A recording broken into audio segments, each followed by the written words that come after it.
Peace to me means freedom. We build and keep peace when we learn to love each other, when we learn to share the space and respect the differences that exist between people. Peace is living in a society where you're accepted and when your rights are fully respected. Maintaining and building peace, I think first we need to understand the root causes of peacelessness, or whatever the challenges that are causing lack of peace are.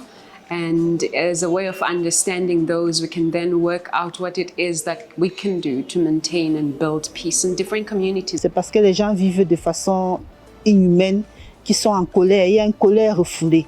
Et du coup, les leaders d'opinion peuvent facilement les manipuler et les entraîner dans un conflit inarrêtable. Il faut donner le minimum aux populations, les conditions humaines. Construire la paix, c'est d'abord dans l'éducation.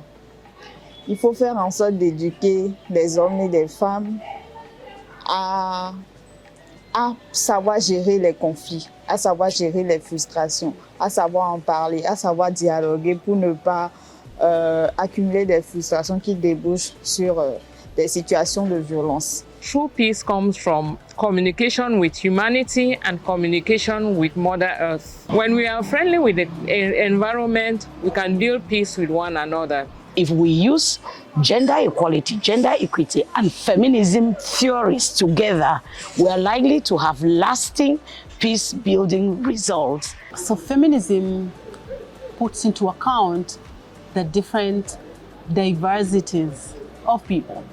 And it recognizes that, women and girls have a critical role to play in peace building. By recognizing that power has to be understood as a shared resource that we all must feel a sense of having, is what makes feminism the best tool towards peace.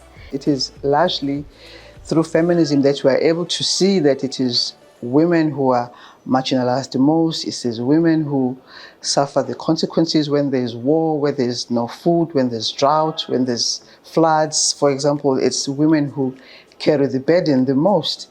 But we can see that and be able to analyze it through using feminism because it gives us those tools. Actually, feminism has taught us a long time about rights, women's rights.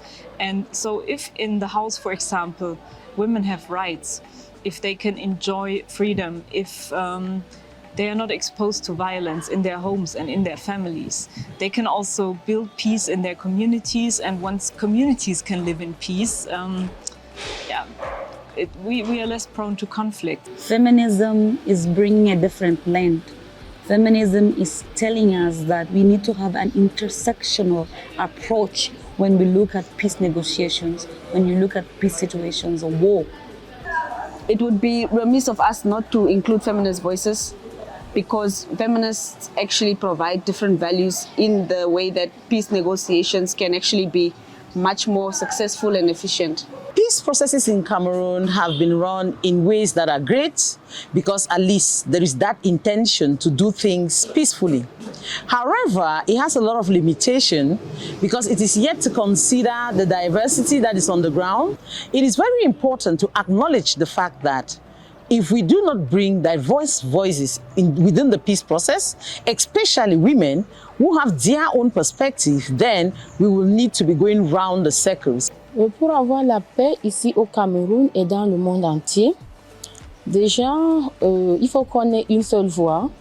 Il faudra qu'on se mobilise, qu'on ait un seul objectif, un objectif commun, qu'on se sensibilise, qu'on fait la promotion de la paix et qu'on essaye de s'entraider entre nous, des femmes, des sœurs, des organisations féminines, le gouvernement, qu'on fasse des sensibilisations sur la paix sur les réseaux sociaux et dans nos différentes communautés.